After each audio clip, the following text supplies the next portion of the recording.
नर्मदे हर तुदीयपादपंकजं नमामि देवी नर्मदे तुदीयपादपंकजं नमामि देवी नर्मदे।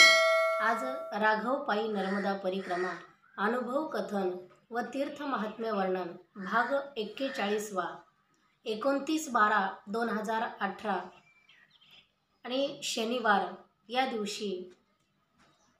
आज तर तसं रात्री झोपेपर्यंत असं वाटत होतं की आता उद्या आपण चालू शकणार नाही, पण चालायचं तर आहेच। मग आम्ही दोघंही नर्मदा माईला सांगत होतो की मैया आमची पायी परिक्रमा ही पायीच पूर्ण करून घे, आम्हाला गाडीत बसायचं नाही आहे आणि राघवची ही परिक्रमा पायी पूर्ण करून घ्यायची आहे त्यासाठी। पण शरीर एवढं थकलेलं आहे, पायाला एवढा त्रास होतो आहे, त्यामुळे मनात असं येत आहे कारण आमच्या तिघापैकी कुणालाही त्रास झाला तरी त्याचा त्रास सगळ्यांना आहे। म्हणून माझ्या पतिदेवांच्या पायांना एवढा त्रास होतो आहे की आता आम्ही कुणीच पुढे जाऊ शकत नाही, तिघं सोबतच चालणार आहोत। म्हणून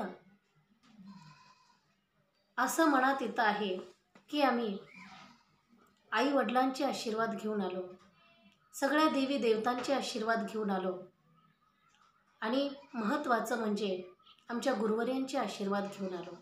जरी त्यांना सांगितलं नसलं की ही परिक्रमा त्यांच्या आरोग्यासाठी आहे, तरीसुद्धा आशीर्वाद त्यांचे घेऊन आलेलो आहे आणि त्यांच्या आशीर्वादाने आमची परिक्रमा खंडित होणार नाही आहे।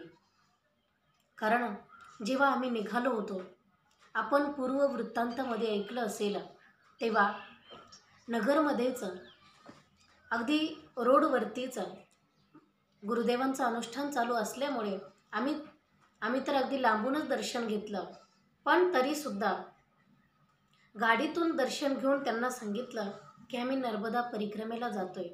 तर माझ्या गुरुवारींनी सांगितलं, जा राघवला घेऊन जाताय, जा परिक्रमा पूर्ण होईल।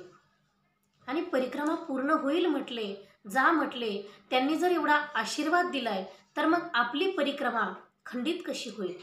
कारण त्रेतायुगामधला एक प्रसंग आपण बघितला असेल किंवा नसेल, पण भगवान प्रभू रामचंद्रांची रात्र आणि दिवस वाट पाहणारी, पूर्ण आयुष्यभर जिने वाट बघितली अशी शबरी माता, पण एक दिवस एक रस्त्याने नाही किंवा एक दिवस एका जागेवर नाही, तर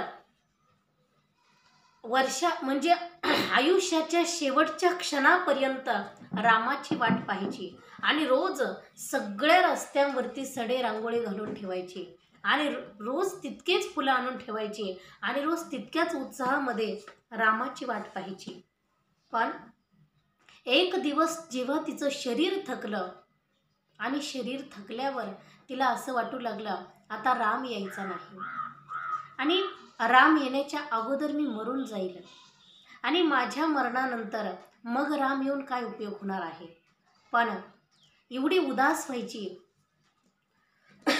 कारण एके ठिकाणी म्हटलेलं आहे किती आतुरतेने वाट बघायची। जब मेरे राम जी का आवन होगा, शबरी की कुटियों का पावन होगा। जब मेरे राम जी का आवन होगा, शबरी की कुटियों का पावन होगा। आएंगे जब रघुराई, आसन पे बिठाऊंगी, मीठे मीठे बेर अपने हाथों से खिलाऊंगी। साथ साथ लखन जी का दर्शन होगा, शबरी की कुटियों का पावन होगा। शबरी रात्रंदिवस वाट पाहत होती, राम मेरे आ जाओ, राम मेरे आ जाओ, राम मेरे आ जाओ, राम मेरे आ जाओ। राम है दशरथ का बेटा, मेरा राम है घट घट बैठा। राम है सारा, मेरा राम है जग से निराला। राम मेरे आ जाओ, राम मेरे आ जाओ, राम मेरे आ जाओ, राम मेरे आ जाओ। शबरी रात्रंदिवस रामाची वाट पाहत होती आणि रामाच्या आगमनाचे रोज तयारी करत होती, एक दिवसही न थकता आणि न निराश होता। पण एवढी थकून गेली आता शरीराने की तिला वाटतं आता राम यायचा नाही तर माझा काळच येईल। पण एवढी उदास झालेली, एवढी हतबल झालेली, पण एकदम तिच्या मनामध्ये अशी एक चेतना आली की अरे मी तर विसरून गेली, मी का रामाची वाट पाहते।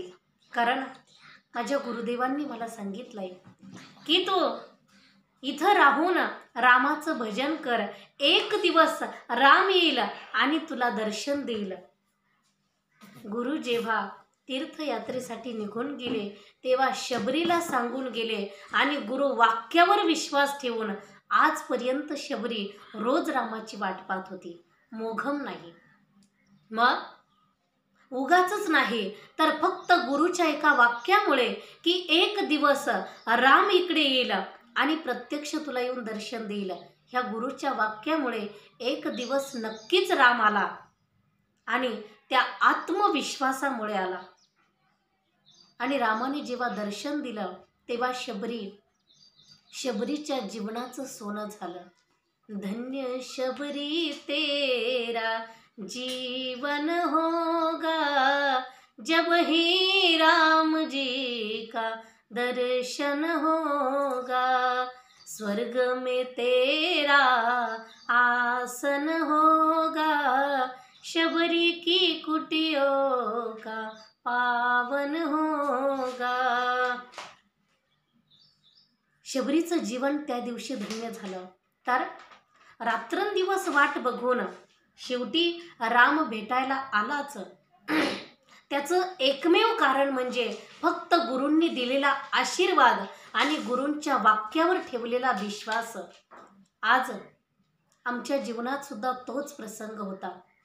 आम्ही दोघंही पती पत्नी झोपेपर्यंत या विषयावर बोलत होतो की आपल्याला सगळ्यांचे तर आपण आशीर्वाद घेऊन आलो, पण महत्त्वाचे आशीर्वाद म्हणजे आमच्या गुरूंनी दिलेले होते की जा तुमची परिक्रमा पूर्ण होईल। पण मैया आज आम्हाला आम्ही हतबल झालोय आणि आता वाटत नाही मरे परिक्रमा पूर्ण होईल म्हणून, कारण आता काय होईल ते सांगता येत नाही। 4-2 दिवस आराम जरी केला तरी सुद्धा ह्या पायांचे जे कातडे निघलेले आहेत हे तर पुन्हा चिटकणार नाहीत। मग आता काय होणार आहे? आणि आता तर जे होणार आहे ते फक्त माझी नर्मदा माईच करणार आहे आणि माझ्या गुरुवर्यांचा शब्दच आहे। कारण संतांची वाणी ही व्यर्थ कधीच जात नसते। की मौली ज्ञानेश्वर महाराजांनी सच्चिदानंद बाबांच्या पत्नीला आशीर्वाद दिला, अखंड सौभाग्यवती अष्टपुत्रवती भव।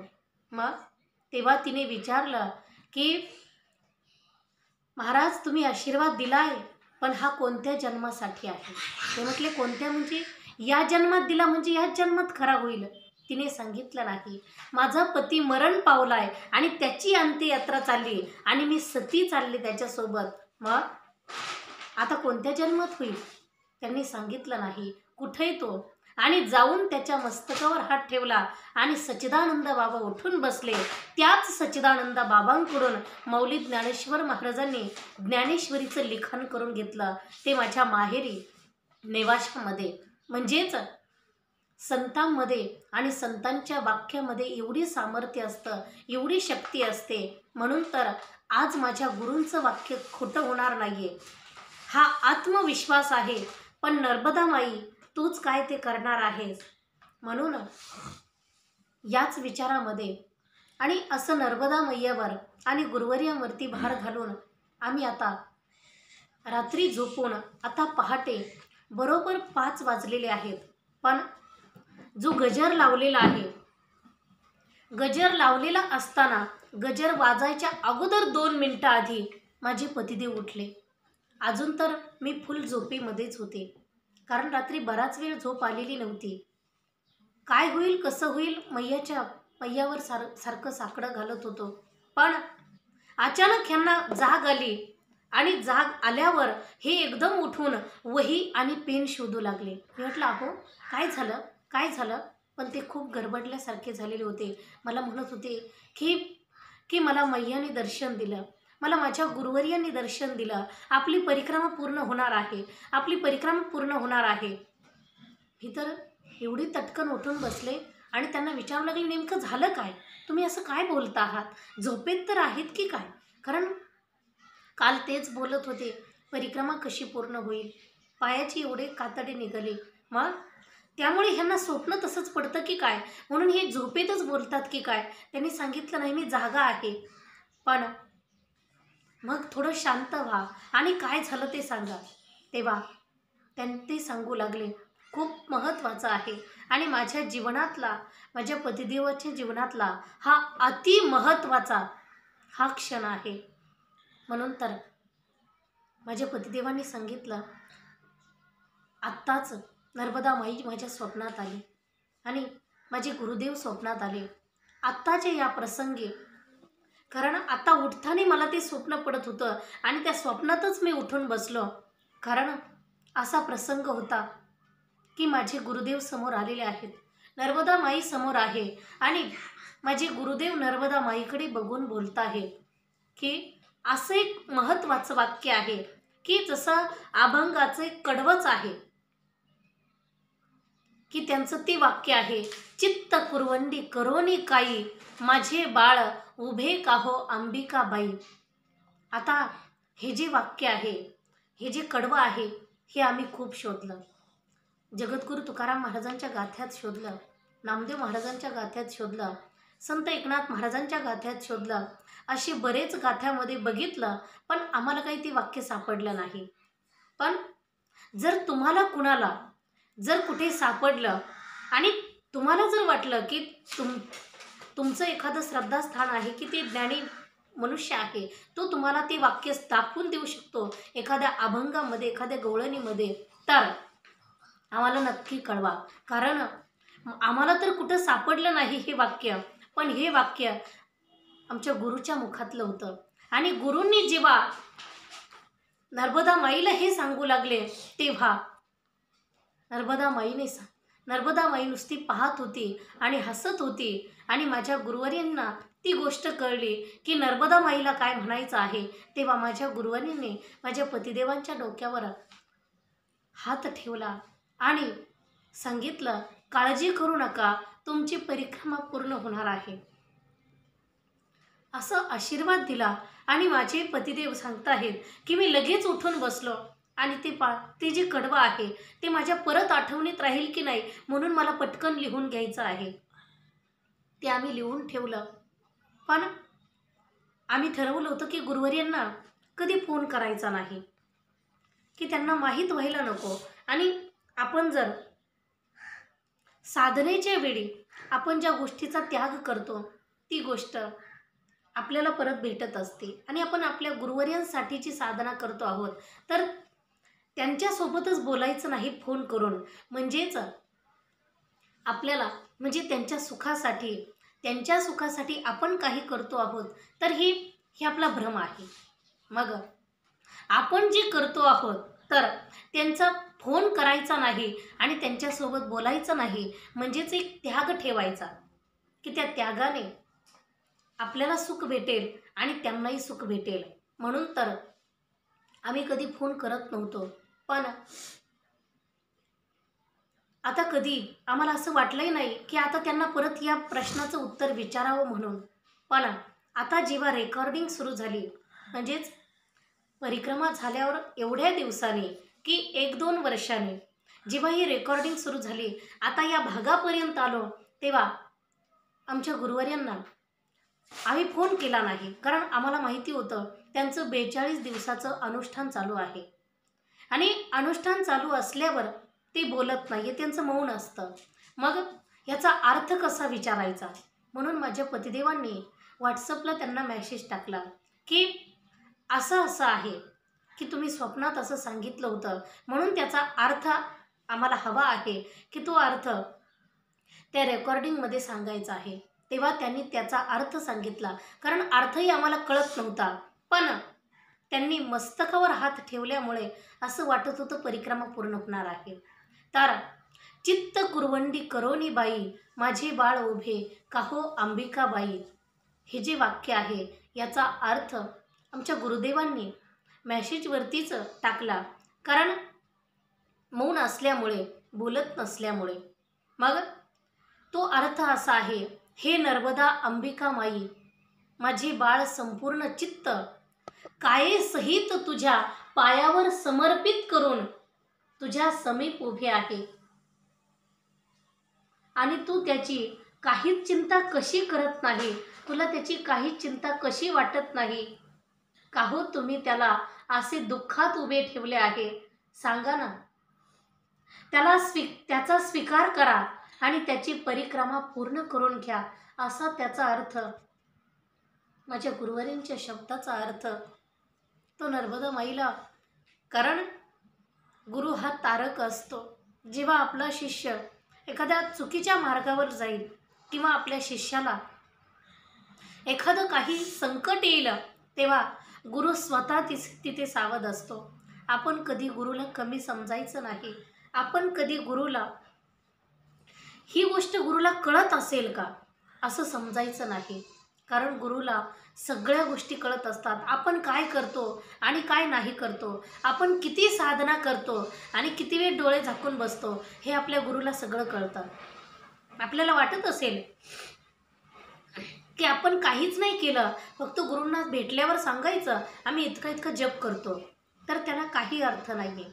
गुरुला सांगायची गरज नाही आहे, कारण गुरूंना न सांगता तुम्हा कळो येते अंतर. ते गुरु असतात की ज्यांना शिष्यातलं गुण अवगुण त्याच्या वागण्यावर, त्याच्या चेहऱ्यावर त्यांना लगेच कळत असतं. त्यांना सांगायची गरज पडत नाही मी अमुक अमुक कार्य केलंय म्हणून. कारण म्हणून तर गुरु ही उपमाच एवढी महान आहे की आई वडील सुद्धा आपल्यासाठी जे करू शकत नाही. आई वडील फक्त जन्म देऊ शकतात, पण जन्म दिल्याने लहानाचं मोठं करतील, पण जीवाचं खरं कल्याण करणारे गुरुच असतात. देवापर्यंत पोहोचवणारे गुरु असतात. म्हणून गुरु महान असतात आणि गुरूंच्या वाक्याला कधी कमी समजायचं नसतं. गुरुची वाणी म्हणजे तीच काळ्या दगडावरची रेष असते, तीच आपलं कल्याण करणारी असते. म्हणून तर गुरूंनी काही सांगितलं तरी उलट कधीच विचारायचं नसतं. गुरु जर म्हटले की जा हा हंडा भरून आण, तर त्यांना विचारायचं नसतं की आत्ताच आणला पाहिजे का, नंतर आणला तर चालेल का, किंवा कशासाठी भरून आणायचा, भरून आणून कुठं ठेवायचा. फक्त जा म्हटलेत ना आणायला, फक्त जायचं. पुढची उत्तरं आपल्याला आपोआप मिळत असतात, ही गोष्ट लक्षात ठेवा.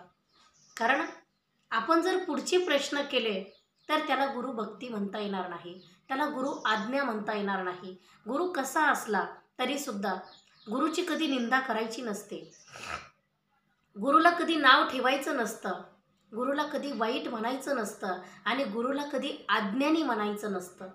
पण मी पाहते आहे, कारण खूप लोक माळी घालतात.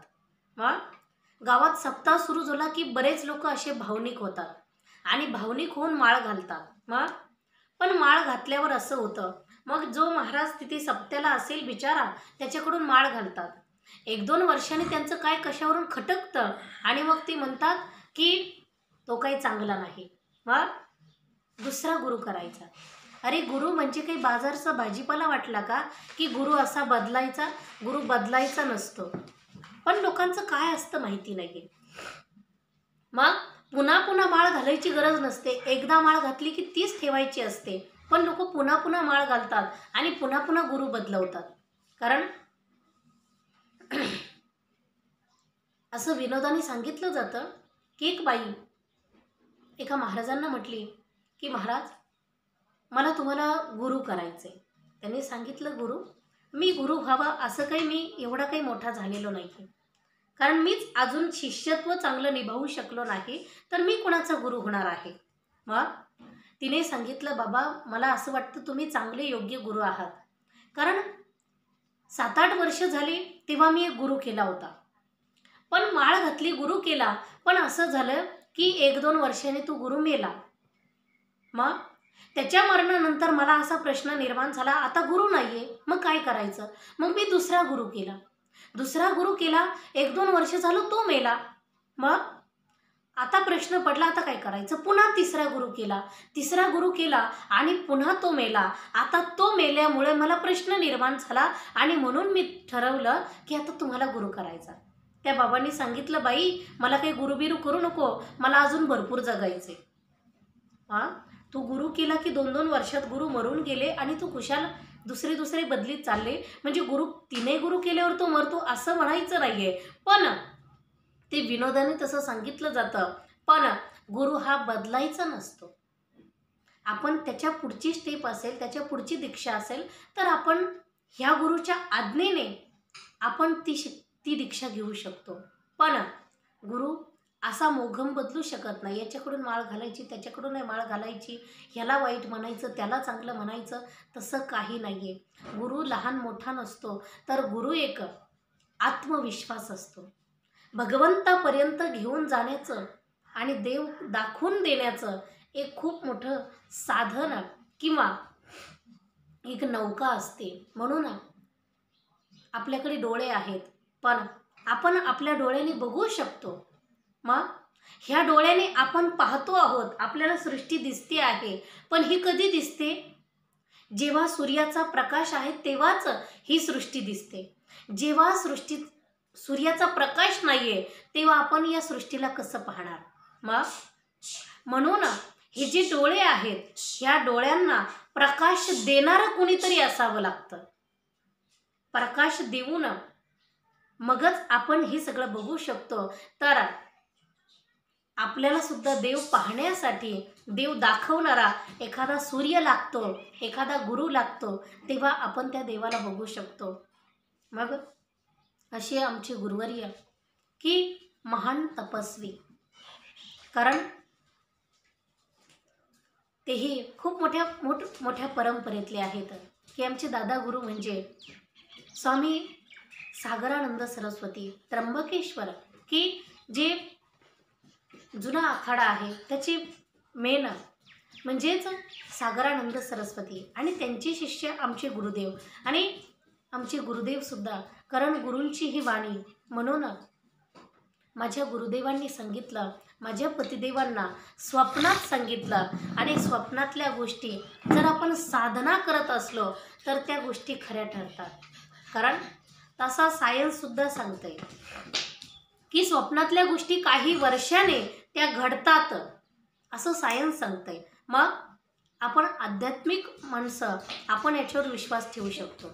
कारण स्वप्न कुणालाही पडतात, कितीही पडतात, कोणतेही पडतात, पण काही स्वप्न असे असतात की ते काहीतरी पुढचा मार्ग दाखवणारे असतात, काहीतरी आपल्याला जाणीव करून देणारे असतात, असे स्वप्न असतात. मग आपण साधनेमध्ये असलेले आणि तेव्हा जर आपल्याला काही स्वप्न पडलं तर ते स्वप्न खरं असतं. मग संत श्रेष्ठ जगद्गुरु तुकाराम महाराजांना तर अनुग्रहच स्वप्नात झाला की जे राघव चैतन्य केशव चैतन्य सांगितले खुन मालिकेचे आणि बाबाजी आपुले सांगितले नाम, मंत्र दिला रामकृष्ण हरी.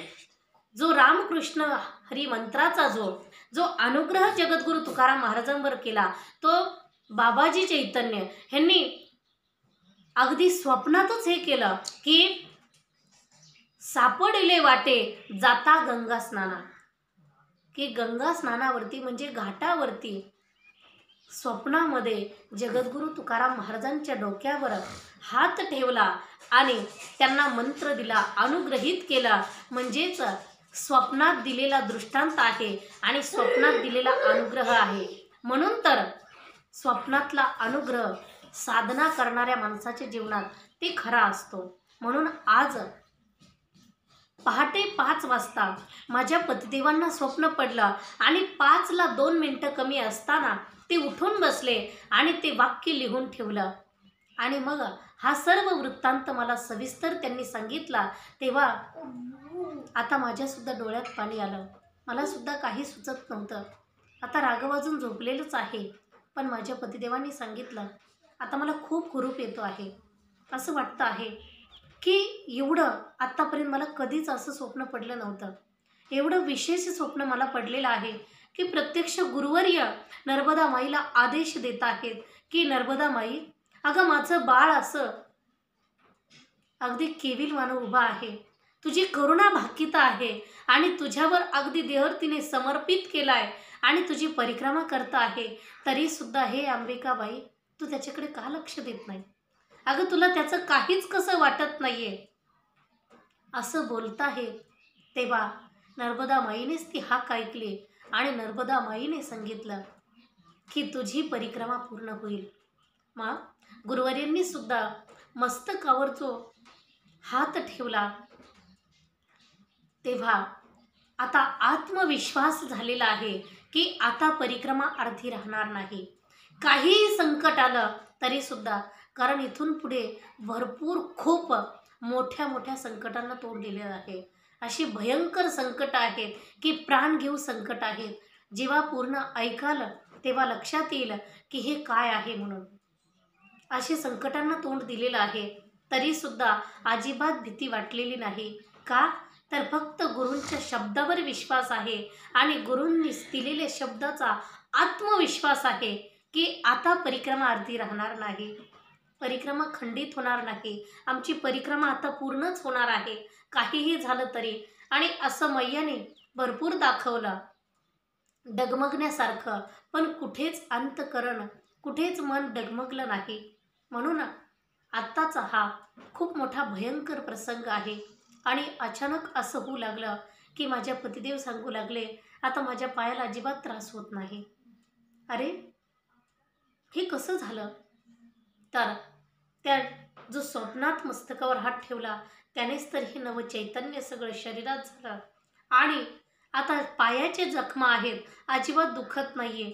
त्यांनी सांगितलं, चल उठ, राघवला आतच ठेवू, आपण लगेच नर्मदा मैयेवरती स्नानाला जाऊ. अहो पण राघवला एकटं कसं ठेवायचं? त्यांनी सांगितलं, आता मला भीती वाटत नाही. आता नर्मदा माई त्याला उठू देणार नाही आपल्याला येईपर्यंत. नर्मदा माई आता खूप काळजी घेते आहे, कारण आपल्या गुरुवर्यांनी तिला सांगितलंय की तू त्यांची काळजी घे म्हणून. आता नर्मदा माई आपल्याला अजिबात वेगळं ठेवणार नाही, ती स्वतः सगळं करणार आहे, कारण आपल्या गुरुचं वाक्य तिला ऐकावंच लागणार आहे. म्हणून आम्ही दोघंही उठलो आणि बाहेरून कडी लावून घेतली. आंघोळीचे कपडे घेऊन नर्मदा मैयेच्या घाटावरती, आता तिथून खूप खोल घाट आहे. अगदी त्या भिंतीच्या पाठीमागच्या बाजूला दत्त मंदिर आहे, टेंबे स्वामींचं मंदिर आहे आणि त्याच्या खाली ते शिव मंदिर आहे. तिथून आता ह्या सगळ्या पायऱ्या उतरत उतरत थेट घाटावरती गेलो. अगदी सुंदर मैयाचा प्रवाह होता आणि 5-5:30 वाजले होते. तोपर्यंत भरपूर लोक स्नानाला येत होती.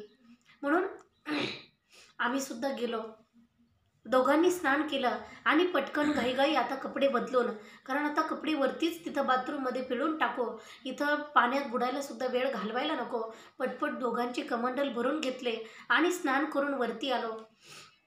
येता येताच आता आलो तर राघव अजून झोपलेलाच होता. नाहीतर राघवची अशी सवय आहे की त्याच्या जवळ कोणीतरी लागतं, तो झोपेतच असा हात असा चापून पाहतो माझ्या जवळ आहे का कोणी. जोपर्यंत हाताला कोणी लागत नाही तोपर्यंत तो सरकतच राहतो आणि मग जेव्हा त्याचं सरकून होतं, कुठंच कोणी दिसत नाही, तेव्हा उठून बसतो आणि रडतो की त्याला वाटतं आता माझ्याजवळ कोणीच नाही. म्हणून नेहमी त्याच्या जवळच, त्यांना नाही तर मला थांबावंच लागायचं. पण आज राघवसुद्धा उठला नाही.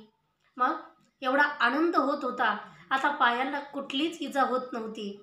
माझे पतिदेव खूप आनंदित होते की आता खरंच मला काहीच त्रास होत नाही. मग आम्ही घाईघाई आता सगळं आवरू लागलो. पटपट पटपट खूप उत्साहामध्ये लगेच आरती पूजेची तयारी केली. आरतीसुद्धा खूप आनंदात, खूप मोठ्या आवाजात आज आरती केली, की आनंदच काही वेगळा होत होता. म्हणून आरती झाली. आता राघव उठला. आता बॅग वगैरे आवरून घेतली आणि राघवला घेऊन आता बाहेर गेलो. बाहेर गेल्यावर तिथे त्याला चहादूध वगैरे पाजलं आणि चहादूध पाजून आता दर्शनाला गेलो. दर्शन वगैरे घेतलं. दर्शन झाल्यावर आता लगेच पुन्हा निघायची तयारी.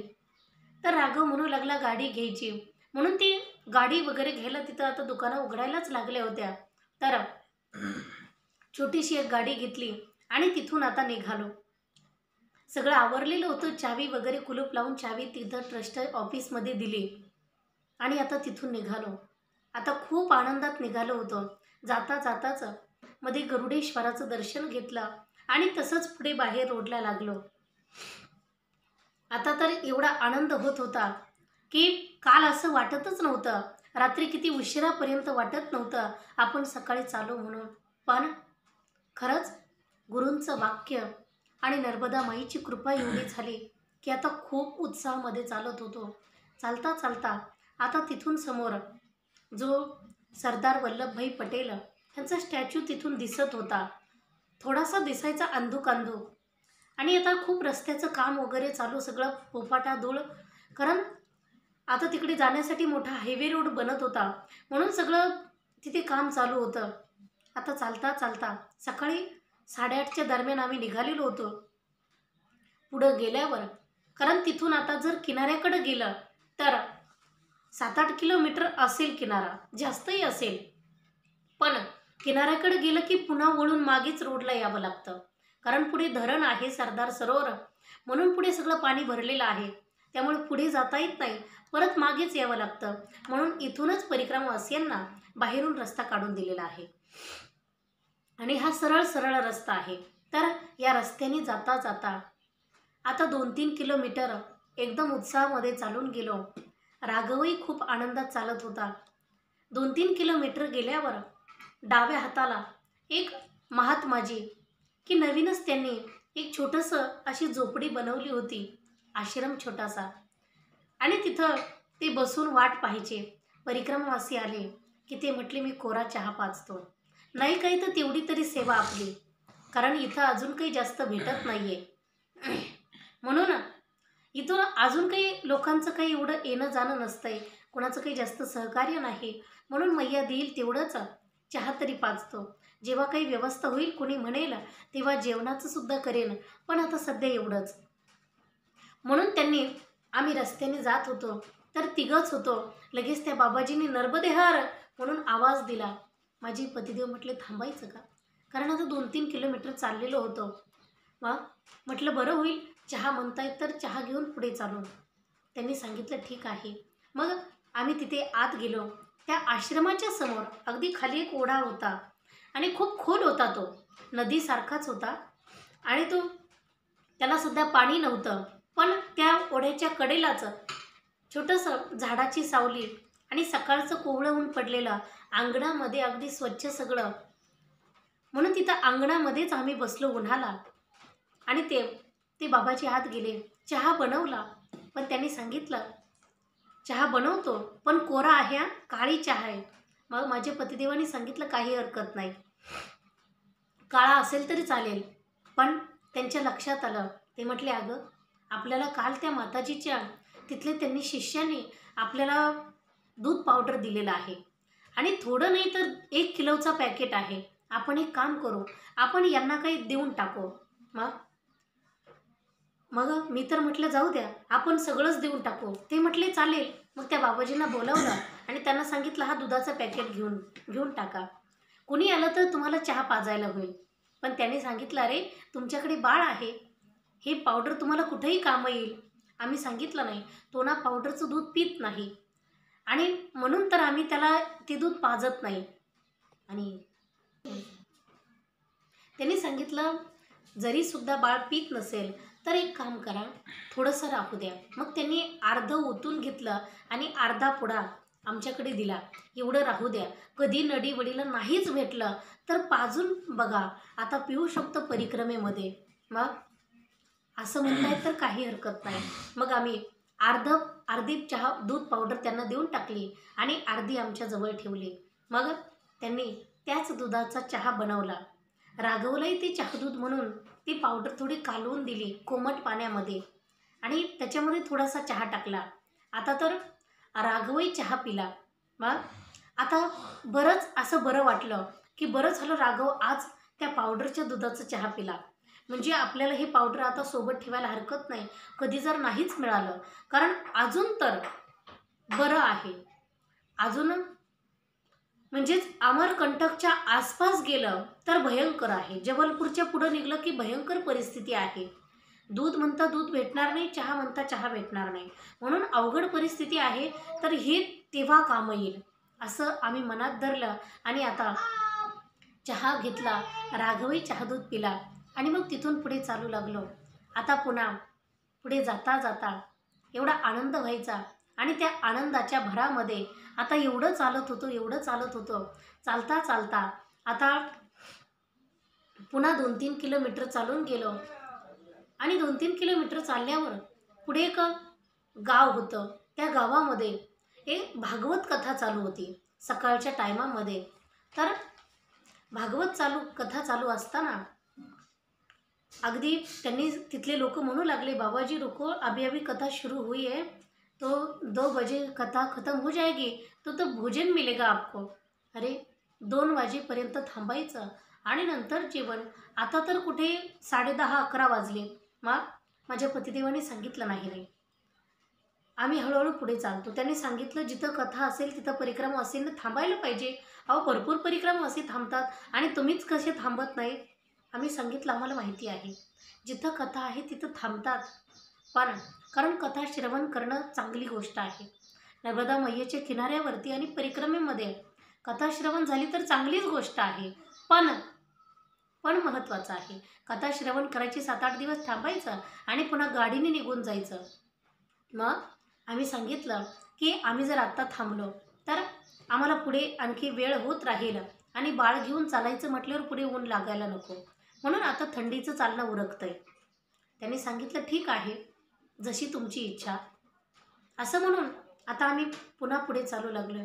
पुढे 1 किलोमीटरवरती एक गाव लागलं. तर त्या गावाच्या डाव्या हाताला एक घर आहे. त्या घरामध्ये जवळजवळ आमच्या पहिल्या परिक्रमेपासून तिथे चहा पाजतात परिक्रमा असेल ना. मग यावेळीसुद्धा आम्ही तिथून चाललो तर लगेच तिथून आवाज आला, नर्मदे रुको, चाय पिओ.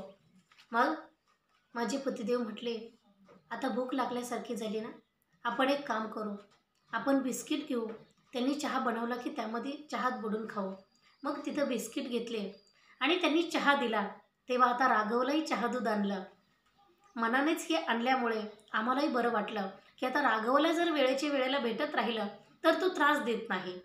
मग त्यांनी सांगितलं की बऱ्याच वर्षापासून नर्मदा माई सेवा करून घेते. मग आम्ही सुद्धा सांगितलं की आम्ही पाहतो. माझ्या पतिदेवाने सांगितलं मी 2011 पासून पाहतोय तुम्ही चहाची सेवा करता. मग त्यांनी एक बिस्किट पुडासुद्धा दिला. आता तो आणि हा 2-2 बिस्किट पुडे आम्ही खाल्ले, चहाही पिलो आणि मग चहा वगैरे घेतल्यावर आता पुन्हा तिथे छोटी सायकल होती. राघव ती सायकल मागू लागला. मग आता म्हटलं पटकन इथून निघणं गरजेचं आहे, म्हणून तिथून निघालो आणि आता घाईघाईने निघून तिथून पुढे जाऊ लागलो. तर पुढे जाता जाता आता गरुडेश्वरपासून म्हणजे त्या ठिकाणावरून निघाल्यापासून जवळजवळ आता 9 किलोमीटर चालत आलो. ते म्हणजे झरिया गावामध्ये. आता गाव थोडंसं पुढं आहे साईडला आणि हे गावाच्या डाव्या हातालाच रोडच्या डाव्या बाजूला एक मंदिर आहे, पंचमुखी हनुमान मंदिर आहे. तर त्या मंदिरामध्ये तिथे परिक्रमावासींची सेवा होते. खूप मोठा आश्रम आहे, खाली तळघर आहे, म्हणजे तिथे स्वयंपाक वगैरे बनवायला. वरती मंदिर आहे, पंचमुखी हनुमंताची मूर्ती आहे, सुंदर सगळं आहे. समोर हँडपंप आहे. तर आम्ही आमच्या पहिल्या परिक्रमेमध्ये सुद्धा तिथं गेलो होतो आणि आत्तासुद्धा तिथे गेलो. तर आता त्या ठिकाणी आम्हाला बघितलं तर एवढी सगळी गर्दी, अरे बापरे, खूप परिक्रमावासी, भयंकर सगळं पटांगण अगदी गच्च भरलेलं. आणि त्या ठिकाणी आम्हाला ओळखणारे भरपूर परिक्रमावासी होते. सगळे म्हणू लागले, अरे ओ बच्चेवाले आले, बच्चेवाले आले. मग सगळ्यांना आनंद झाला. आम्ही तिथं गेलो. जे कपडे होते आता ओले ते मी तिथं वाळत घातले आणि एक शेड बनवलेला आहे नवीनच, तर तिथे आता आसन लावलं आणि बसलो. मग तिथे जे महात्माजी होते ते असेच परिक्रमेमध्ये तिथं थांबले होते. तर त्यांनी सांगितलं, बाळाला घेऊन चालता? माझ्या पतिदेवाने सांगितलं हो. पण त्यांनी सांगितलं, मग तुम्ही अनवाणी नाही चालायला पाहिजे. अहो मैयाला एवढा त्रास का देता? माझ्या पतिदेवाने सांगितलं, मैयाला कुठे त्रास होत असतो का? लेकराचा त्रास थोडाच असतो आईला, आणि आईच्या खुशीत लेकरू कसंही चालू शकतं. म्हणून तर लढिवाळपणाने मी मैयाच्या खुशीमध्ये बिना चप्पलचं चालतो आहे. आणि आपण जितकी कठोर साधना करू तितका देव आपल्या जवळ येतो. आपण म्हणायचं नाही की जर दुधाने रोग जात असेल तर कडुनिंबाचा रस का पिवा. ते काही इथं लागत नाही आहे, ते काही इथं बसत नाही आहे. कारण जरी बसत असला तरी आपल्या शरीराला काहीतरी कठोर साधना असली पाहिजे. भोगामध्ये काही साधना घडत नसते आणि भोगामध्ये काही परमार्थ घडत नसतो. भोगात राहून जर त्याग केला तर घडेल. संत महंत राहत होते महाराष्ट्रातील, आपण कितीतरी संत पाहतो संसारात राहून त्यांनी परमार्थ केला. पण संसारात राहून त्यांनी मन अगदी विरक्तच ठेवलं होतं की आपण काय करतो आहोत, आपण काय, कशाचा मोह नव्हता त्यांना की ही वस्तू आपल्याला मिळावी म्हणून. कारण जगद्गुरू तुकाराम महाराज एकदा त्यांचे मित्र संताजी महाराज त्यांच्यासोबत आणि आणखी काही 4-2 त्यांना गुऱ्हाळावर बोलावलं गुळ खाण्यासाठी, ती काठी. म्हणून ते गेले आणि तिथं गेल्यावर तिथं त्या लोकांनी त्यांना भजन वगैरे म्हणायला लावलं. भजन वगैरे म्हटले आणि परत येत असता त्यांना 4 ऊस दिले. मग की घेऊन जा तुमच्या पोरांना. जेव्हा ते ऊस घेऊन घरी निघाले, पण येता येता आता एवढे ऊस लांबून डोक्यावरती आणले आणि घराच्या जवळ आल्यावर अगदी जवळ आले आणि गावातल्या काही पोरांनी ऊस मागितला. बाबाजी ऊस द्या ना, ऊस द्या म्हटल्यावर त्यांनी ऊस देऊन टाकला. मग एका पोराला ऊस दिल्यावर तो पोरग गेला आणि दुसऱ्या पोरांना सांगितलं, ते बाबा ऊस वाटतात. मग ते सगळेच पोरं आले आणि म्हटले, बाबाजी ऊस द्या ना, ऊस द्या ना, ऊस द्या ना. 4 ऊस होते, सगळ्या पोरांना वाटून टाकले. घरच्या लेकराला एकही ठेवला नाही. आपल्यासारखा असता तर म्हटलं असतं, अरे अरे तुमच्यासाठी आणले काय? मग माझ्या लेकरांना नको का द्यायला? मी माझ्या लेकरांसाठी आणले, मग मी माझ्याच लेकराला घेऊन जाणार. हे अशी आपण आहोत. मग आपलं तशी मनवृत्ती होत नाहीये, म्हणून आपल्याला त्याच्यापासून वेगळं होऊन साधना करावी लागते. मग माझ्या पतिदेवांनी सांगितलं, नर्मदा माईला काही त्रास नाहीये. नर्मदा माई तर जगदंबा आहे, ती तर महान अद्भुत शक्ती आहे, ती काहीही करू शकते. मग ती पांगळ्याला चालवते. देवाची शक्ती पांगळ्याला चालव. पंगुन लंघयते गिरिम, म्हणजे यत कृपा तमहम वंदे. अशी भगवंताची कृपा असते की ती पांगळ्याला चालवते आणि मुक्याला बोलवते. पण त्याचबरोबर संतांची शक्तीसुद्धा महान असते. संतांकडे तेवढी सामर्थ्य असतं की रेड्यामुखी वेद बोलविला आणि चालविली जड भिंती, हरली चांग यांची भ्रांती. की जी कधीच चालणार नाही, कारण मुखा मनुष्य कधीही बोलू शकतो, कोणता तरी स्वर त्याच्यातून निघू शकतो आणि पांगळा कधीही चालू शकतो. पण रेडा कधी बोलू शकत नाही, तो बोलला. आणि जी भिंत कधी चालू शकत नाही ती चालली. हे सामर्थ्य संतांकडे आहे. म्हणजेच भगवंताची शक्ती अद्भुत आहे, संतांची शक्ती अद्भुत आहे. कारण आज त्या शक्तीचा आम्ही अनुभव घेत होतो, प्रत्यक्ष अनुभव घेत होतो. आणि परिक्रमा पूर्ण होण्यासाठी महत्त्वाची गोष्ट, कुळाचं पुण्य लागतं, आईबापाचं पुण्य लागतं, गुरुचं पुण्य लागतं आणि आपली पूर्वजन्मीचं पुण्य लागतं आणि नर्मदा माईची कृपा लागते. एवढ्या सगळ्या गोष्टी लागतात तेव्हा परिक्रमा पूर्ण होते. अशी उगाचच परिक्रमा पूर्ण होत नाही. म्हणून त्या महात्म्याने सांगितलं की काही हरकत नाही, ज्याची त्याची भावना. मी सुद्धा परिक्रमेतच आहे, पण माझी भावना झाली इथं थांबायची, थांबून घेतलं. पण तुमची खरंच खूप कठीण तपश्चर्या आहे, कारण बाळाला घेऊन चालायचं सोपं नाहीये. त्यांनी सांगितलं, अरे सामान ओझं कितीही घेऊन चालेल मनुष्य डोक्यावर, पण बाळाला घेऊन चालायचं म्हणजे व्यवस्थित घेता आलं पाहिजे. मग म्हणून तर तुम्हाला वंदन आहे, खूप महान तपस्वी आहात. माझ्या पतिदेवाने सांगितलं तसं काही नाहीये, ही सगळी गुरुवर्यांची कृपा आहे, नर्मदा माईची कृपा आहे असं म्हणून त्यांनी सांगितलं आता जेवण करा, कारण खिचडी भात बनतो आहे. एवढ्या सगळ्या लोकांना भाकरी चपात्या नाही बनवू शकत, म्हणून तर खिचडी भात होतो आहे. आणि एवढा सगळा खिचडी भात मोठा पातेलं भरून बनवलं. आणि मग आता पंक्ती बसल्या सगळ्या, तिथे खाली पटांगणामध्येच बसल्या. पण जेव्हा पंक्ती बसलेल्या आहेत, आता त्या पडवीतून उतरून आता माझ्याही पायांची आग होऊ लागली. आज आम्ही दोघंही आता उतरून खाली यायची सुद्धा हिंमत होत नाहीये. माझे पतिदेव तर खूप कासावीस झाले, कारण आता पाय विसावले होते. सकाळी उत्साहामध्ये चालून 9 किलोमीटर आलो, काहीच वाटलं नाही. पण आता इतकं विसावा झाला की पाय आता अगदी चालायला नको नको वाटायला लागलं. असं झालं, बळच कसं तरी उतरून तिथे पंक्तीमध्ये आलो. आता राघवही बसला, पण भात खूप तिखट होता. राघव जेवायला बसला, पण राघव भात तिखट म्हणून खूप मोठ्याने रडायला लागला. पाणी पिला आणि आता पुन्हा तो तसाच खेळू लागला. आम्ही दोघंही जेवलो, कारण आम्हाला खाण्याशिवाय पर्याय नव्हता. खाल्लं नाही तर चालणं होणार नाही. मग राघवने जरी नाही खाल्लं तरी मला खावंच लागत होतं, कारण तो अंगावर पीत होता म्हटल्यावर त्याने जरी नाही खाल्लं तरी त्याचं पिला तरी त्याचं भागेल. म्हणून आता दोघांचंही जेवण झालं. आता सगळेच लोक जेवून आवरून लगेच चालायला सुद्धा लागले होते. आता आम्ही तर पुन्हा थोडं खचल्यासारखं झालं. माझे पतिदेव म्हटले आता काय करावं, कारण गुरुवांच्या आशीर्वादाने इथपर्यंत आलो, पण आता असं होतंय की पायाची आग व्हायला लागली. म्हणजे सगळा डांबरी रस्ताच होता, आणि डांबरी रस्ता असा होता की तो जुनाट डांबरी रस्ता होता. त्याच्यावर अशी त्याची जी कचखडी आहे ना, ती सगळी डांबरीवर अशी मोकळी पडलेली होती. मग ती अशी पायात टोचते चालताना, आणि ओझं पाठीवर असलं की मग जास्त वजन होतं ना पायांना, तळपायांना. म्हणून आता खूप आग होती ग. काय करावं असं वाटतंय, आता चालायलाच नको असं झालंय तळपायांना. मग तिथं एक फाटका शर्ट पडलेला होता. मी म्हटलं थोडं कापड बांधता का, जिथं आग होती तिथं. ते म्हटले चालेल का, कारण आपलं व्रत तर मोडणार नाही ना.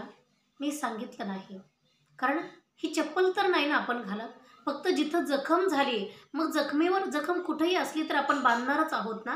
मग ही तळपायाला जखम आहे, फक्त एवढाच फरक आहे, तर तळपायाला बांधू शकता. म्हणून तो शर्ट असा फाडला आणि तळपायाला ते कापड गुंडाळलं. दोनही पायांची आग होत होती, म्हणून त्यांच्या दोनही पायांना ते कापड गुंडाळलं. आणि आता त्यांनी सांगितलं आता असं बरं वाटतंय, जरा चालून बघतो. मग मी तोपर्यंत वाळत घातलेले कपडे काढून आणले, आणि कपडे काढून आणल्यावर ते आता पूर्ण वाळले होते. बॅगमध्ये कपडे घातले आणि आम्ही आता, राघव म्हणू लागला झोपायचं. माझे पतिदेव म्हटले बरं झालं, तो झोपला म्हणजे आपला प्रवास उरकेल.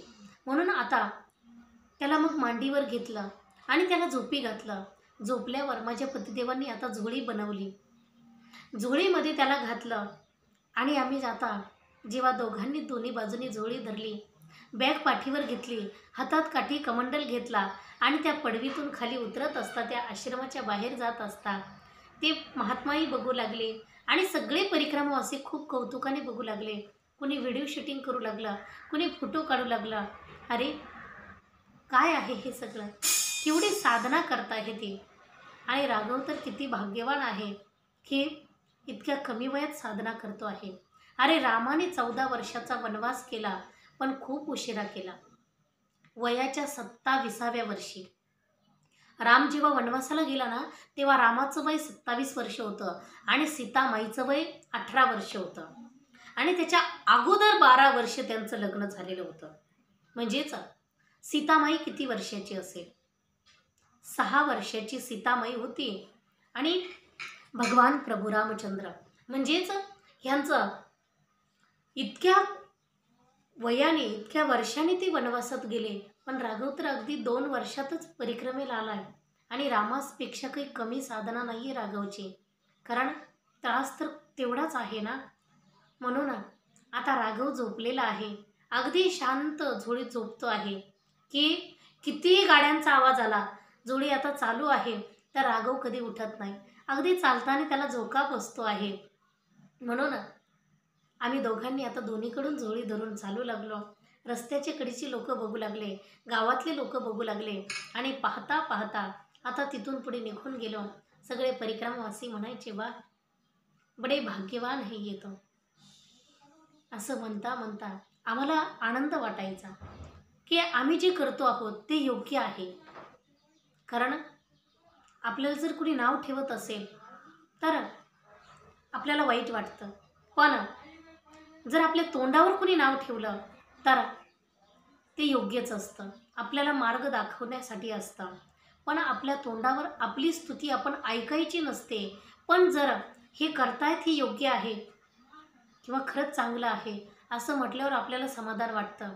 आणि ते समाधान एवढ्याचमुळे वाटतं की आपण जे करतो आहोत हे नक्कीच योग्य आहे, हे चुकीचं नाही आहे.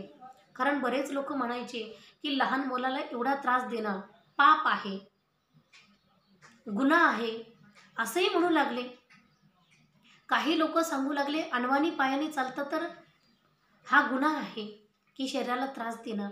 पण ही खूप मोठी साधना आहे, ही भारतीय संस्कृती आहे. ह्या भारतामध्ये साधनेनेच मनुष्य खूप मोठा होतो, त्याच्या आचरणाने त्याची किंमत होत असते. इथं पैशाने किंमत होत नाही आहे. पैशाने होत असेल पण फक्त त्याच्या जिवंत आहे तोपर्यंत, मेला की त्याचं सगळं संपलं.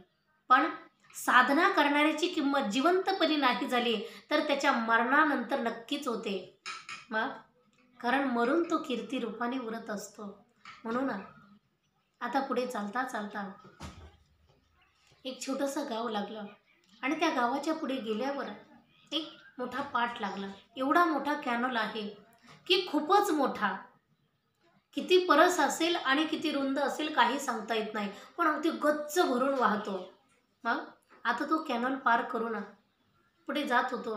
ऊन एवढं कडक पडलेलं आहे, जोळी घेऊन चाललेलो आहे आणि चालता चालता आता पुढे त्या पाटाच्या पुढे गेल्यावर आता रोडनी चालूच आहे. 1-2 किलोमीटर गेलो आणि मग पुढे एक छोटंसं हॉटेल लागलं. रस्त्याच्या डाव्या बाजूला दुकानही होती. मग तिथं ती माताजी म्हटली, बाबाजी चाय पिओगे?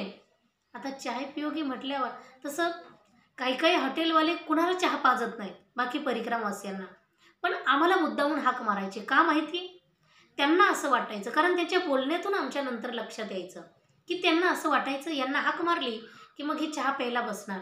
मग यांना आपण विचारू की का परिक्रमा करता, काही नवस आहे का बाळाचा, हे बाळ मुलगा आहे की मुलगी आहे, की ह्याच्यासाठी परिक्रमा करता की काय, मग हा सुदृढ आहे की नाही, मग कुणासाठी करता, हे सगळ्या प्रश्नांची उत्तरं आपल्याला मिळून जातील म्हणून ते लोक बोलवायचे. असं खूप वेळा होत होतं. मग काही काही कुटील लोकसुद्धा बोलवत होते, पुढे तुम्हाला ऐकायला भेटेलच. म्हणून आता त्या माताजीने म्हटल्यावर आम्ही तिथं लगेच थांबलो, कारण आता बराच वेळ झालेला होता. जेवून निघाल्यापासून 3-4 किलोमीटर चालून आलेलो होतो. आणि मग आता तिथं बसलो तर जोळी अशी तिथं जी बाकडं लावलेलं होतं फळीचं, त्याच्यावर जोळी एका बाजूने टेकवली आणि एका बाजूने माझ्या खांद्यावर ठेवून मी खाली बसले. तशीच जोळी अशी लोंबलेलीच होती, लटकलेली. मग चहा वगैरे झाला आणि चहा प्यायचा तर लगेच राघव उठला, कारण रोडनी गाड्या जात होत्या. जोळी थांबलेली असली की मग तो उठायचाच. मग उठल्यावर आता त्यालाही तिथे ती माताजी म्हटली, बाळ दूध घेईल का? मग बरं झालं, त्यालाही चहा दूध दिला, कारण तो जेवलेला नव्हता. चहा दूध दिला आणि आता तिथं चाऊमिन वगैरे होते तर राघव चाऊमिन मागू लागला. मग त्यांच्याकडून घेतले. आता त्याचे पैसे दिले, चहाचे काही त्यांनी पैसे घेतले नाहीत. मग आता आम्ही तिथून निघालो. तोपर्यंत आमच्या जवळून समोरून बरेच परिक्रमावासी पुढे निघून गेले होते. पण ती बाई कुणाला म्हणत नव्हती चहा प्या म्हणून. ती म्हणे तशी मी थांबवत नाही कुणाला, पण मला खूप कौतुक वाटलं म्हणून मी तुम्हाला थांबवलं की चला या निमित्ताने बघायला भेटेल काय आहे जोळीमध्ये. मग तिने सांगितलं इथूनच रस्ता आहे. तसं माहिती होतं. आता हा डांबरी रस्ता सोडायचा आणि इथून उजव्या हाताला आता हा सरळ जो मातीचा रस्ता जातो आहे तो रस्ता आता पुढचा परिक्रमाचा मार्ग आहे, म्हणून त्या रस्त्याने आता जाऊ लागलो. मातीचा रस्ता आहे, आता पांदीचा रस्ता आहे. राघव तिथून खूप मजेने पळतो आहे, कारण आता चहा दूध पिलेला आहे, पायामध्ये सँडल घातले त्याच्या, आणि आता पळतो आहे. एवढा उत्साहाने आणि एवढ्या कौतुकाने आम्ही सुद्धा त्याच्याकडे खूप आनंदाने बघायचो, कारण आम्हाला वाटायचं की राघव आत्ता चालतो आहे. पण कारण जेव्हा मला मुलगा होणार होता, म्हणजे माझ्या गर्भात होता तो, तेव्हा मी मैयाला सांगायचे, मैया की मुलगा असेल किंवा मुलगी असेल, पण त्याने त्याच्या आयुष्यात एकदा तरी परिक्रमा करावी. जशी माझ्याकडून दोनदा झाली, तशी त्याच्याकडून एकदा तरी व्हावी. पण नर्मदा मैयेने आयुष्याचा बाकीचा विचार केला नाही, तर इतक्या लवकर माझ्या राघवला घेऊन आली आणि आमच्यासोबत त्याची परिक्रमा घडती आहे. म्हणून त्याचा वेगळाच आनंद वाटत होता. म्हणून असं चालता चालता आता बरंच अंतर चालून गेलो. पुढं गेलो, पुन्हा डांबरी रस्ता लागला छोटा. आता त्या डांबरी रस्त्याने पुन्हा असं जरा पूर्वेकडं चालून चालून पुन्हा आता उत्तरेकडं वळलो. तर आदिवासी लोकांची छोटे छोटे गावं लागायची, वस्त्या लागायच्या, छोटे छोट्या टापऱ्या. आता त्या रस्त्याने जाताना पुढं गेल्यावर इतकं खोल होतं की भयंकर खोल तो रस्ता, आणि पुन्हा वरती चढायचं. पुन्हा वरती चढलो. आता पुढे एक गाव लागलं, आणि ते गाव म्हणजे तिथून जवळजवळ त्या निघालेल्या ठिकाणापासून 2 किलोमीटर होतं. तर ते होतं कालियापूर. त्या कालियापुरामध्ये ते गाव पूर्ण पार केलं, आणि गावच्या शेवटच्या टोकाला शेवटी एक घर होतं. आदिवासी लोक ते सगळे, अगदी गरिबीतलं छोटंसं घर होतं, आणि तिथे एक छोटंसं बाळ खेळत होतं. अगदी गुबगुबीत होतं छोटंसं, आणि ते खेळताना राघवने बघितलं, आणि राघव म्हटलं, बाळ मैया, बाळ बाळ बाळ म्हणून. मग आता मी म्हटलं, बघ ना. मग उभा राहिले. तर त्या माताजीला एवढं कौतुक वाटलं की त्यांना वाटलं आपल्या बाळाला पाहतात, म्हणून ती सुद्धा कौतुकाने म्हटली, या ना, चहा चहा घ्याल का? मग माझे पतिदेव म्हटले, बसू दो थोडा वेळ, राघव तरी खेळेल. मग आता राघव तिथे खेळू लागला बाळासोबत. तेवढ्यात एक अगदी छोटं बाळ होतं, अगदी 1.25 महिन्याचंच होतं. पण आदिवासीचं म्हटल्यावर ते एवढं थोडंच आता सुदृढ असणार, म्हणून ते इतकं बारीक होतं. मग त्या माताजीने आणलं, कारण ती म्हणत होती आमच्या घरात आणखी एक बाळ आहे. मग तिने आणखी एक बाळ आणलं, ते कारण तिच्या मुलीचं वगैरे, मुलाचं खूप मोठा परिवार होता तो. मग ते मुलीचं बाळ ती आणलं, माझ्या मांडीवर मी घेतलं, आणि राघव आता खूप कौतुकाने म्हणू लागला की किती छोटं बाळ आहे, किती छान बाळ आहे, आपल्यासोबत घ्यायचं याला. मग माझे पतिदेव म्हटले, हो हो, आपल्यासोबत याला घेऊन जाऊ. हां. मग त्यालाही खूप आनंद झाला. तो म्हटला, आता न्यायचंच, हां, आपल्यासोबत बाळ न्यायचं. हां. म्हटलं, अरे त्याला दूध नाही आहे, आपण त्याला काय देणार, त्याला काय खाऊ घालणार? तो म्हटला, मैया आहे ना आपली नर्मदा मैया, नर्मदा मैया दूध देते, मग ती बरोबर देईन. म्हटलं, नाही, ते छोटं आहे, त्याची मैया नाही ना त्याच्याजवळ, मग तो रडणार. मग रडल्यावर काय करायचं रात्री? मग त्याला खूप आनंद वाटायचा, आणि खूप वेळ त्या बाळासोबत खेळला, त्याचे बोटं धरायचा, हात धरायचा, अगदी खूप वेळ, छोटं छोटं सगळं आहे म्हणायचा. तोपर्यंत चहा झाला, आणि चहा झाल्यावर आता राघवने सगळ्याला तोपर्यंत बिस्किट वाटले. सगळ्यात खूप लहान मुलं जमा झाले होते, सगळ्यांना बिस्किट वाटले, आणि त्यांनी सुद्धा चहा दिल्यावर आता राघवच्या हातात 10 रुपये देऊ लागले.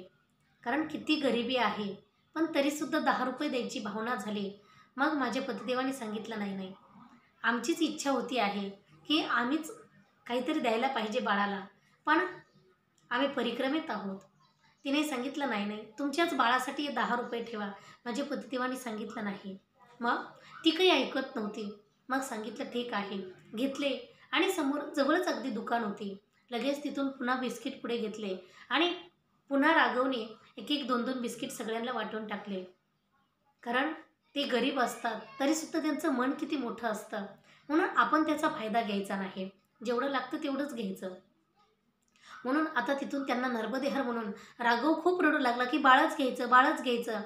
मग त्याला खूप समजावता मग त्याच्या माताजीला असं सांगितलं की ती घेऊन येणार आहे पाठीमागून, त्याला दूध पाजून मग त्याची मैया घेऊन येणार आहे असं सांगितलं. थोडा वेळ तो नाद धरायचा, नंतर विसरून जायचा. मग तसं म्हणता म्हणता पुढे निघून गेलो. आता दिवस मावळायला लागलेला होता, पण तरीसुद्धा प्रवास चालूच होता. खूप लांब वाटायचं, कारण डांबरी रस्ता छोटासा होता आणि सगळं असं डोंगर वगैरे असा भाग, कारण मैयामध्ये पाणी भरल्यामुळेच धरणाचं खूप लांब सगळं होतं. आणि आता जाता जाता एक नानी अंबाजी म्हणून गाव, तर त्या गावामध्येच प्रवेश झाला आणि तिथे एवढ्या सगळ्या म्हशी उधळल्या, कारण आता अंधार पडायला लागलेला आहे. रानातल्या म्हशी गावात आल्या आणि एवढ्या उधळल्या की इकडून खूप मोठा ओढा आहे आणि रोड आहे छोटासा, इकडून काट्या लावलेल्या आहेत लोकांच्या घराच्या बाजूला. आम्हाला कुठे पळायला जागाच नाही, इकडून खोल ओढा आहे, इकडून काटे लावलेले आणि म्हशी समोरून आलेल्या. आता कुठं पळावं तेच कळेना. पण नर्मदे हर म्हणून जागेवर उभं राहिलो, तेवढ्यात एवढा मोठा साप त्या कुपटीमधून निघाला आणि त्या कुंपणामधून इकडं ओढ्याकडे चालला. आता तर काय करावं तेच कळेना. म्हशी तिकडून, सापही समोरून आलाय, कुठे पळावं तेच कळेना. पण मोठ्याने नर्मदे हर म्हणून डोळे झाकले आणि सापही कुठं गेला भरकन आणि म्हैसही एकदम शांत उभी राहिली. एवढी पळत आलेली म्हैस, असं वाटायचं तर नेमकं अंगावर येईल की काय. पण डोळे झाकून नर्मदे हर म्हटलं, म्हैस जागेवर उभी आहे. पुन्हा काही वेळाने डोळे उघडून पाहतोय तर म्हैस जागेवरच उभी आहे. अरे, जिथून पळणार होती तिथंच उभी आहे. बघितले आणि आता पुढे निघून गेलो. तोपर्यंत म्हशीचा मालकही आला. मग तो म्हटला, म्हैस खूप बेकार आहे, ती खूप कठीण आहे. अहो, ती सुटली की ऐकतच नाही, आवरत नाही. बरं झालं तुम्हाला मारलं नाही, नाहीतर म्हैस खूप मारकी आहे ती. असं म्हणत आम्ही सुद्धा म्हटलं, आज नर्मदा माईनीच वाचवलं, कारण मैया आहे ना, मग कशाची भीती नाही आहे. आणि आता चालता चालता थोडंसं पुढे गेल्यावर ते मंदिर, तो आश्रम आला की जो नानी अंबाजी म्हणून, की खूप मोठं देवीचं मंदिर आहे आणि खूप सुंदर मंदिर आहे. तर त्या मंदिरामध्ये खूप मोठा हॉलसुद्धा तिथे बांधलेला आहे परिक्रमावासियांसाठी. तर त्या ठिकाणी गेलो, कारण आता मागच्या परिक्रमेमध्ये आम्हाला तिथं अनुभव घडला होता की तिथे थांबायची काही इच्छा नव्हती. पण आता जिथे मुक्काम होईल, जिथे रात्र होईल, तिथे थांबणं गरजेचं होतं या परिक्रमेमध्ये. मागच्या परिक्रमेमध्ये तर खूप चालून गेलो होतो, म्हणजे आम्ही जवळजवळ तिलकवाड्यावरून त्या ठिकाणी गेलो होतो. म्हणजेच मोरियापासून थेट नानी अंबाजीला मुक्कामाला गेलो होतो. खूप चाललो होतो, दोघं होतं तेव्हा. पण यावेळेस एवढं चालू शकत नव्हतं. पण त्यावेळी जेव्हा तिथं गेलो होतो तेव्हा त्या हॉलला सगळीकडे लॉक लावलेला होता, कुठे उघडं नव्हतं, जेवणाची काही व्यवस्था नव्हती. तिथले महाराज होते ते सगळे लोक घेऊन पावागडला गेले होते. आणि मग तिथं जो सेवेकरी होता तो काहीच देत नव्हता, चावी उघडून देत नव्हता. तो बाहेरच झोपा म्हटला.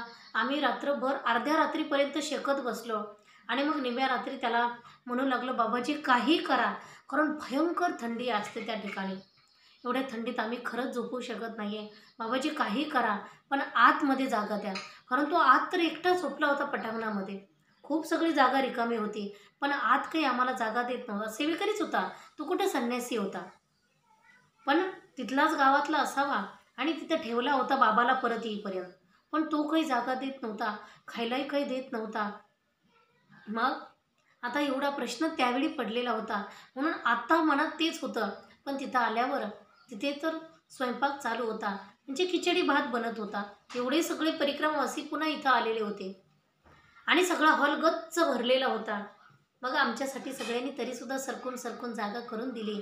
आम्ही तिथे आसन लावलं आणि तिथे आता लगेच बाहेरच नळावरती हातपाय वगैरे धुवून आता तिथे आरती वगैरे केली. आरती झाल्यावर जेवण वगैरे झालं. ते बाबाजी आले तेव्हा त्यांना विचारलं, दूध मिळेल का? त्यांनी सांगितलं, हो सकाळी भेटेल दूध, काही काळजी करू नका. तेव्हा त्यांना सांगितलं, आम्ही मागच्या वेळी आलो होतो पण तुम्ही इथं नव्हते. त्यांनी सांगितलं, हो मी आत्तासुद्धा जाणारच होतो पण थांबलोय. मग म्हटलं, बरं झालं आत्ता तरी उघडा आहे हे सगळं हॉल वगैरे, म्हणजे आता थांबता तरी व्यवस्थित आलं आहे, राहण्याची व्यवस्था तरी व्यवस्थित झाली. तोपर्यंत खिचडी भात होऊन आता ते जेवणं वगैरे सगळ्यांचे झाले, पंक्ती बसल्या सगळ्या. अंधारच होता, एवढा काही उजेडही नव्हता. आणि जेवण झाल्यावर आता आम्ही, राघवही आता खूप खेळला, कारण दुपारा झोपही झालेली होती आणि आता खेळून खेळून राघवसुद्धा झोपी गेला. मग आता माझ्या पतिदेवांच्या पायाला जे सरसूचं तेल होतं ते सरसूचं तेल पतिदेवांच्या पायाला लावलं, माझ्यासुद्धा पायाला लावलं. आणि राघवलासुद्धा उष्णता वाढू नये, काही त्रास होऊ नये, म्हणजे दिवसभर तू पायी चालतो तर ऊन वगैरे लागतं, तर म्हणून त्याच्याही पायाला सरसोचं तेल लावायचे, म्हणून त्यालाही काही त्रास व्हायचा नाही. आणि आता दोघांच्याही तिघांच्याही पायाला तेल लावून माझे पतिदेव आता किती थकले होते, कारण आज 18 किलोमीटर चाललो होतो, की एवढा पायांना त्रास असून सुद्धा पण शीण वाटत नव्हता, आनंदच वाटत होता. म्हणून ती सुद्धा आज समाधानामध्ये, आनंदामध्ये आणि नर्मदा माईच्या गुरुवर्यांच्या आशीर्वादाने आणि कृपेमुळं आज त्यांनी सांगितलं मला खूप आज शांत झोप येईल, म्हणून तेही झोपले. आणि नंतर मी सुद्धा, कारण आता सगळेच परिक्रमावासी झोपायच्या विचारात होते, पण जे गाडीने चालतात त्यांना काही लवकर झोपा येत नाही, म्हणून त्यांच्या गप्पा चालूच होत्या. पण आम्हाला झोपणं गरजेचं होतं, म्हणून सगळ्यांना सांगितलं की बाळ झोपलंय, मध्येच उठलं तर कोणाचीच झोप होऊ देणार नाही, म्हणून तुम्ही थोडं हळूहळू बोला असं सांगितलं. आणि नर्मदेहर म्हणून मी सुद्धा आता विश्रामाच्या दिशेने गेले. म्हणून आजचा विश्राम याच ठिकाणी झाला, नानी अंबाजी माता या ठिकाणी. म्हणून इथेच थांबते. नर्मदेहर.